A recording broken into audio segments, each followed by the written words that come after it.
हम वंदना ठाकुर समस्त मिथिलावासी के प्रणाम करे छी। आइ हम एकटा कृष्ण भगवान के गीत लगेलहुँ हँ। अहाँ सबके नीक लागत तो लाइक शेयर सब्सक्राइब जरूर करब। जय मैथिली जय मिथिला। मधुबन में हम छिप जेबै कन्हैया जी से ना बोलबै ना। मधुबन में हम छिप जेबै कन्हैया जी से ना बोलबै ना।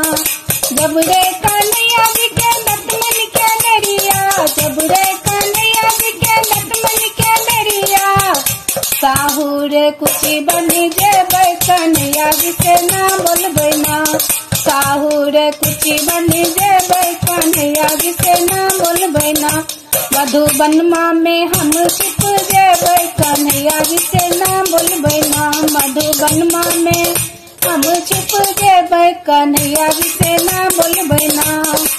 जब रे कन्हैया जी के स्नान के बेरिया, जब रे कन्हैया जी के स्नान के बेरिया, गंगा आ जमुना बही जेबै कन्हैया जी से ना बोलबै ना। गंगा आ जमुना बही जेबै कन्हैया जी से ना बोलबै ना। मधुबन में हम छिप जेबै कन्हैया जी से ना बोलबै ना। जब रे कन्हैया जी के भोजन के बेरिया, जब रे कन्हैया जी के भोजन के बेरिया, माखन मिश्री खुएबै कन्हैया जी से बोलबै ना।